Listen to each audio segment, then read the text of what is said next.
You wanted the best. You've got the best podcast. The hottest podcast in the world. The Chris Voss Show, the preeminent podcast with guests so smart you may experience serious brain bleed. Get ready. Strap yourself in. Keep your hands, arms, and legs inside the vehicle at all times, because you're about to go on a monster education roller coaster with your brain. Now, here's your host, Chris Voss. I got my arms, legs, and legs all in the same chair, whatever the hell the announcer just said. Hi, folks. Welcome to the show. This is Chris Voss, the Chris Voss Show. Welcome, guys. We certainly appreciate you. Keep your arms and legs, and I don't know. I always skip that FAA stuff they always tell me because I've heard it a million times, and I don't know. I think I have kind of a macabre sort of approach to a sort of Fight Club approach to flying, where if the plane's going down, the survivability is probably low, but that's another topic for another day. But welcome to the show, friends and family. We certainly appreciate you guys. Remember, the Chris Voss Show is the family that loves you but doesn't judge you, the best kind of family there is. And that's why you want to go to iTunes and give us a great reference there, a referral or recommendation. Give it a 5-star review, just like a Yelp thing. Only, we don't have you eat at the Chris Voss Show because you don't want to see the way I cook. Refer the show to your family, friends, and relatives. Go to youtube.com/Chris Voss. Let's see, goodreads.com/Chris Voss. Also, CRB groups on LinkedIn and also our LinkedIn newsletter. People love that thing over there. Go to my big consulting, coaching, all that kind of crap I do over there on Chris Voss Leadership Institute, and you can pick up my book over there as well. Today we have an amazing multi-book author on the show, and she has her latest novel coming out. It's going to be coming out August 2nd, 2022. Gotta love all the twos in there. The Magic of Lemon Drop Pie. I'm just getting hungry thinking about it. Rachel Linden is on the show with us today. She's going to be talking about her books and her latest book, what's inside, and why you want to pick it up today and pre-order it so you can take advantage of it. Be the first one to read it on your book club there. Also, you may want to just pick up a pie while you're reading it and eat the pie. We'll find out if that's appropriate from her to eat a lemon drop pie while you're reading the book. It seems like that would be just a great pairing. Rachel is a novelist and an international aid worker whose adventures in over 50 countries around the world provide excellent grist for her writing. She is the author of Ascension of Larks, Becoming the Talbot Sisters, and The Enlightenment of Bees, because we all know bees really need some enlightenment at this point, really. Currently, she lives with her family on a sweet little island in the Northwest, where she enjoys creating stories about hope, courage, and connection with a hint of romance and a touch of whimsy. Welcome to the show, Rachel. How are you? I am doing great, although we are melting in the Pacific Northwest because it's 95 degrees and it doesn't get that hot here. So everyone's buying fans and popsicles and moving into their basements, but otherwise we're doing great. We're not used to the sun. We're like vampires. Yeah, that's true. You guys get a lot of rain and up there. I know my friends in the Northwest, that's why they drink all that coffee. That's why Starbucks comes from up there, is because, it's a bit depressing. In fact, my friends in the Northwest used to tell me that they have Sundays, and those are the rare days that the sun comes out and they take work off or something. Is that true? Yeah, everybody goes outside. As soon as you see the sun, you run outside, unless it's 95 and then everyone cowers in their homes or goes swimming in the Sound. So we've been swimming in Puget Sound, which is like 55 degrees. So that's that'll beautiful. Cool you off. That'll cool you off. Yeah. Beautiful Puget Sound. It sounds like London. There you go. So give us your .coms or places people can look you up on the interwebs to get to know you better. Oh, yeah. So the easiest one is rachellinden.com. It's my website, and they can sign up for my newsletter, and I'll even give them a free booklet of recipes from my childhood and my travels around the world, recipes I love and make frequently, if they subscribe. And then Facebook and Instagram, you can find me on either of those, Rachel Linden Writer and author Rachel Linden. So are any of those recipes lemon drop pie? Oh, okay. So lemon drop pie. So everybody that's reading this book is saying they're getting really hungry when they're reading it. And all they want, they just want pie at the end. You were telling me that you've been doing intermittent fasting. So you're really primed. So here's the book. And in the back, my editor had me make a recipe for lemon drop pie, create it in my kitchen. So yes, it is in there. So you can finish it. And then when you're hungry for lemon drop pie, you can make it because the recipe's in there. And I had a couple duds, but the end result was actually super yummy and easy and delicious. And we ate so much lemon drop pie and lemon pie, like all the mistakes we ate as well. So there was a lot of lemon pie in our house. I'm imagining Amazon, when you order at Amazon, they're gonna have one of those things that other people bought pie, down at the bottom they put on the screen. Like purchases, like many people bought a pie with this purchase. With this book, yeah. And I think, I think you sit on your porch, you read this book, and you eat pie, and it's like a perfect pairing. Yeah, it's awesome. I think it's great. So what motivated you want to write this book? I was on a flight from Nashville to Seattle, and I scribbled on a Delta Airlines beverage napkin, what if we could redo our 3 biggest regrets? And that was the beginning of the story. It just captivated me, this idea of what if there was a magical way to redo the 3 biggest regrets in life? Then I started writing the story in the spring of 2020 under lockdown in Seattle, when the whole world was experiencing a lot of hard things. And this book became particularly relevant because it's all about, what do we do when life hands us lemons? How do we make lemonade? And how do we take a hard thing that we haven't chosen and make a good life afterwards? So, or how do we make lemon drop pie out of the when life gives you lemons? Is that maybe? Wink, wink. Yes, good job picking up on that. I love it. The magic of lemon drop pie. Drop pie. Tell us about some of the main characters and maybe how you chose them and ran with them. So it's the main character is Lolly Blanchard, who is a pie maker, and she gives up an engagement ring and her dream career in London when her mom dies unexpectedly. She goes back to Seattle, to their sweet little neighborhood of Magnolia, and she is taking care of her dad and her younger sister, Daphne, and she's trying to keep their family diner afloat, and it is not doing well, and she does not love her life, but she's trying to be dutiful. And then 10 years later, she's given the magical second chance to redo her 3 biggest regrets and see if she can sort of recapture the life she's always longed for and the love of the man, Rory, her childhood love that she can't seem to forget. That alpha in her youth. And so did you, the scenario that you set up is really beautiful. I mean, that's kind of a thing that I think all of us would like to do, is go back and like, oh man, could we go back and change some things? I think we're all kind of hard, unless you're like a real bad narcissist, I suppose, where you're like, I meet people sometimes. You tell me this because I'm sure you had to think about this sort of thing when you're writing the book. But I'll meet people sometimes, and they always say, they don't always say to me, but many people will say to me, if I had to go back, I wouldn't change a thing. And I'm like, I don't know. I did some pretty stupid, evil, bad things. I didn't really mean to be evil, but looking back, I was like, that was not the best choice I could have made at the time.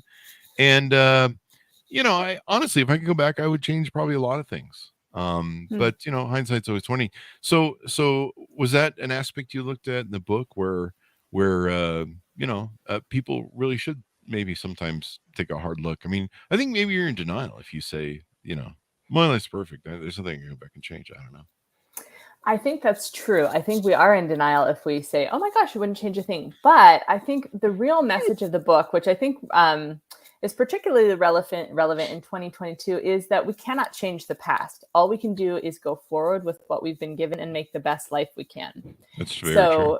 So that's kind of she wants to go back. She's living in the past. She's living kind of stuck because she doesn't want to accept what her life has become, what life has handed her. And then what she's learning as she goes back and experiences these 3 days where she made a different choice is that every choice we make has unexpected consequences. And so I do think all of us have things that we would change, but the reality sitting here today is that we cannot change the past. All we can do is try to do better. So does it end up, I'm sorry. Does it end up as one of those situations where if you change the past, the future changes as well? Yeah, it does. Yeah. Because she's experiencing, she's not going back into the past. She's experiencing a day in her current life as if she'd made a different choice. And so there are some unexpected things in each thing that she's thinking, oh my gosh, if I had only made this choice, it would have ended up this way. There are actually some very unexpected things that she realizes as she's experiencing it. And one of the points is that you don't know what comes of our choices. The choices you didn't make, you don't know what will come of them. What you know is what you've got now. Awesome. So that probably leads to some interesting adventures, I'm sure. Mm-hmm.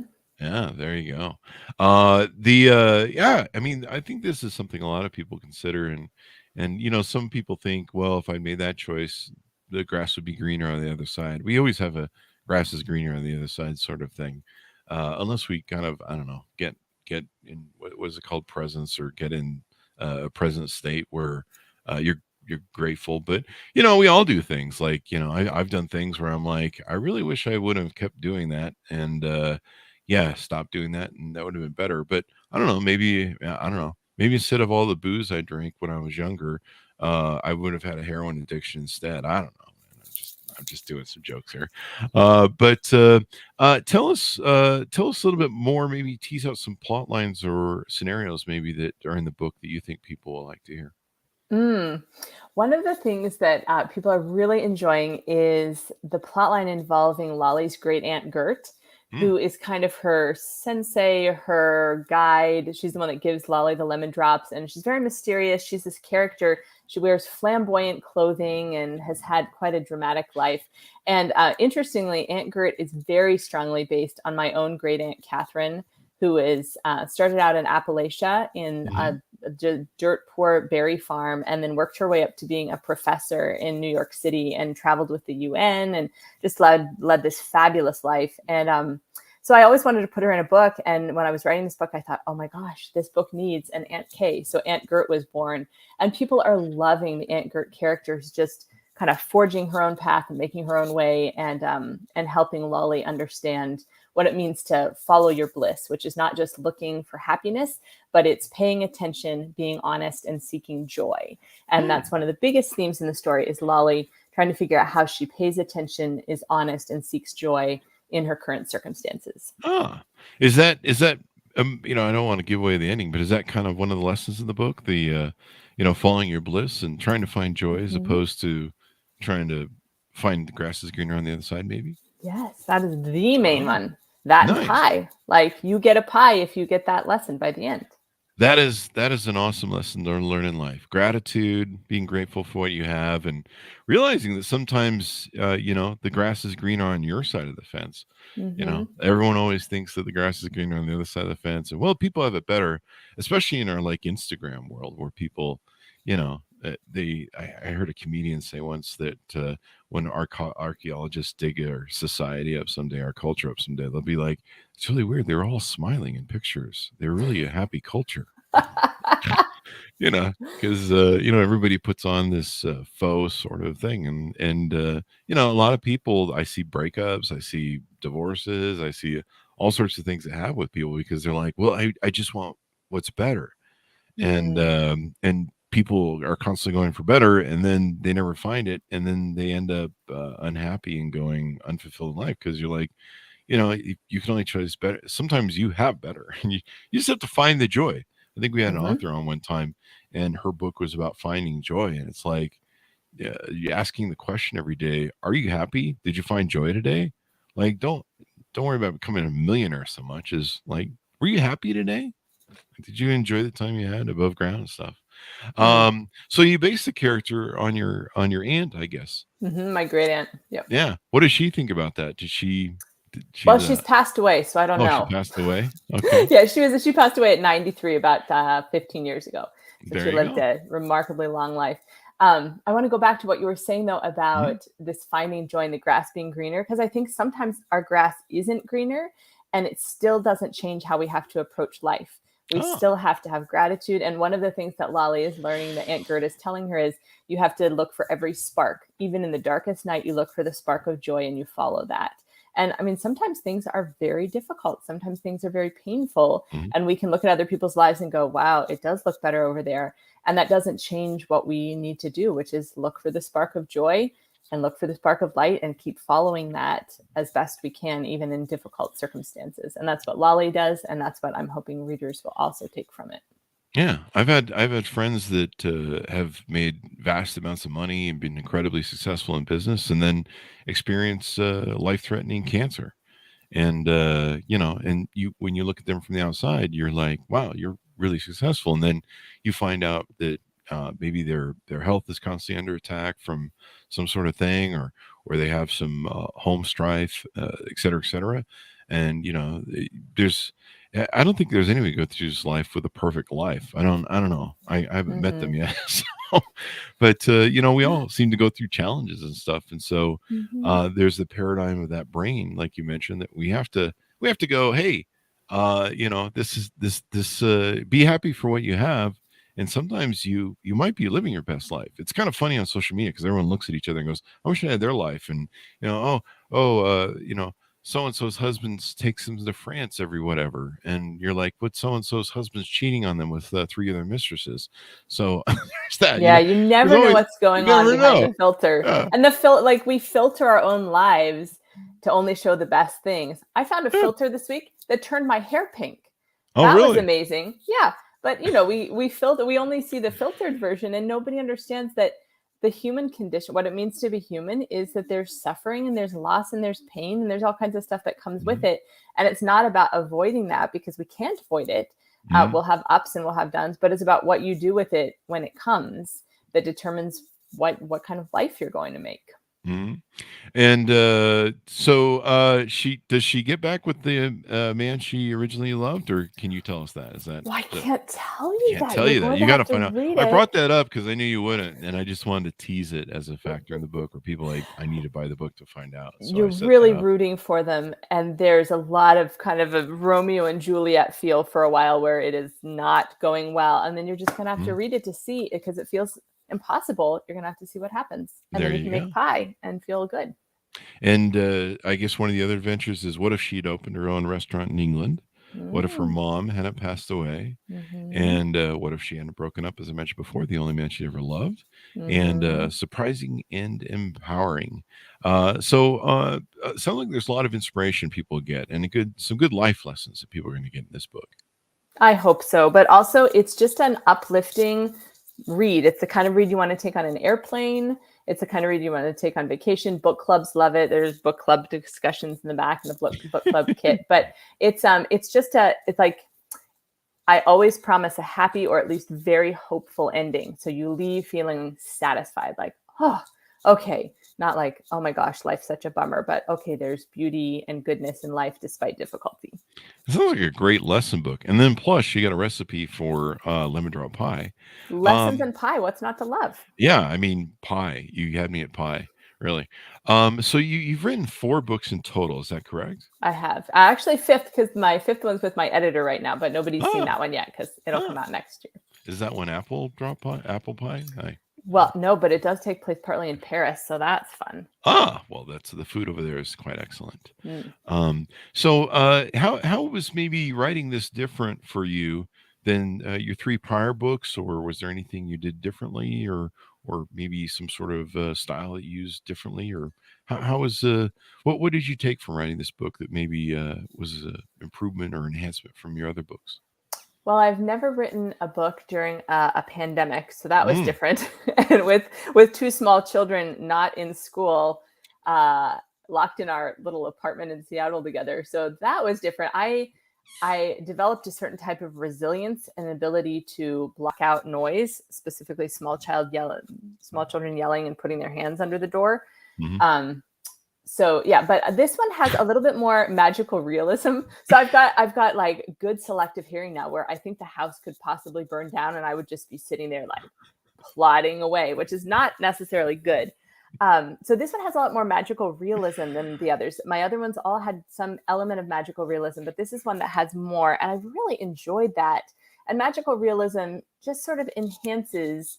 So it's not fantasy, but it takes some themes in a story that takes place in real life, and it brings in a sense of wonder or a sense of transcendence, and while teasing out kind of emotionally resonant themes for readers. There you go. Yeah. There you go. I had a picture in my mind of little fingers under the doors. I remember my mom reached a point with us with 2 boys that she had us tuned out. You have to say mom like about 50 times and tug on her apron or something to finally get her attention. We drove our mom crazy. We were pretty rambunctious little kids. So we had so many great books that were written during COVID lockdown. Maybe we need to have more of those or something for writers. I don't know. More lockdowns? Yeah, that sounds like a terrible idea. But what I did discover was that it was very therapeutic to write this book, because the world was totally uncontrollable. Not that we can ever control the world, but it was especially uncontrollable and unpredictable and kind of difficult. And I was in my room and I could control everything. It was the most beautiful thing to go into this story. There was no virus. There were no masks. I could control what happened. It was like being a little god. So I'd go in and just be like, oh, this feels amazing. Life feels so normal in this story, which is weird to say because it's a story about something that could never actually happen in real life, where a woman is taking lemon drops and like revisiting her past. But that was the most normal thing about 2020, was like writing a magical realism story. There you go. I mean, that probably helped write some of the lessons in the book, taking painful, going through the thing. I mean, that was probably why a lot of people wrote, is because they're like, well, I have the time and here it is. In going back to a previous boyfriend, was that maybe something that you, was any of the 3 lessons something that you had considered in your life? No. I think I have old flames, but thankfully I can look at them, and some of them I'm still friends with. One of them I'm actually related to. His younger brother married my younger sister, and they lived happily ever after. But I'm able to look at that and just go, oh, we wouldn't have been a good fit. When you're 18, when you're 16, when you're 20, sometimes you don't know. And so now I can look at the shape of my life and go, oh, they're great people, and our life would not have fit very well together. And then I met my husband in graduate school and just went, oh gosh, I want that one. And he's just been a much better fit. He's a delightful human and a much better fit for the shape my life has taken. There you go. You always keep the delightful humans. That's always a good policy. Yes, that's a great life lesson. Keep the delightful humans close to you. We had a novelist on 2 days ago, and the premise of her story is she finds out, she gets invited to a wedding. She finds out her ex-boyfriend is marrying what she thought was her girlfriend. And, she finds out that they hooked up together. And so, and then it becomes a murder mystery. So, oh gosh. yeah. So I think that was funny when you mentioned that you had that previous thing there. Anything more you want to tease out on the book there? It'll make you hungry when you're reading it. I'm hungry now. I know you're going to be really hungry because of your fasting. There's a lot of Danish food because they're running a Danish restaurant, a diner in Seattle, and I didn't intend to do a food theme when I started writing books. And my editor, about book number 2, she's like, you just need to make this a theme because you just naturally write so much about food. And she told me that she keeps snacks in her drawer when she reads my manuscripts because she gets so hungry. So it should come with a little warning that says like, warning, get snacks ready now, because I do really love food. I come from an Italian family, and so food is love. And so I cook for the people I love, and then I write about food for the readers I love. There you go. Yeah, it's got a food theme. And then also it was fun. It takes place partly in Hawaii and partly in England, in Brighton, England. And so you can also, if you haven't been able to travel due to restrictions or the crazy airline stuff that's going on this summer, you can take a little trip and feel like you've traveled. So I was totally traveling in this book vicariously too when I was writing it. There you go. There you go. COVID did some interesting things, and out of dark times comes some great things. Well, it's been wonderful to have you on the show. Thank you for coming on, Rachel. Oh gosh, thank you, Chris. It's been a pleasure to be with you. Thank you. Give us your .coms, where people can find you on the interwebs to get to know you better. Oh yeah, so RachelLinden.com, my website, and then I'm also on Instagram and Facebook. I think it's Rachel Linden, writer and author Rachel Linden. There you go. There you go. Folks, order it up wherever fine books are sold. But remember, stay out of those alleyway bookstores. You might need a tetanus shot or you might get shanked. So order the book up today. It's available August 2nd, 2022. So get your pre-order in. The Magic of Lemon Drop Pie. I'm going to go probably eat pie after this. Anyway, guys, thanks for tuning in. We certainly appreciate you guys being here. Go to youtube.com/Chris Voss. Hit the bell notification button. Go to goodreads.com/Chris Voss. See everything we're reading and reviewing over there. All of our groups on Facebook, LinkedIn, Twitter, Instagram, and on TikTok. All those crazy places those crazy kids are playing. Thanks for tuning in. See you next time. Be good to each other. Stay safe. Bye-bye.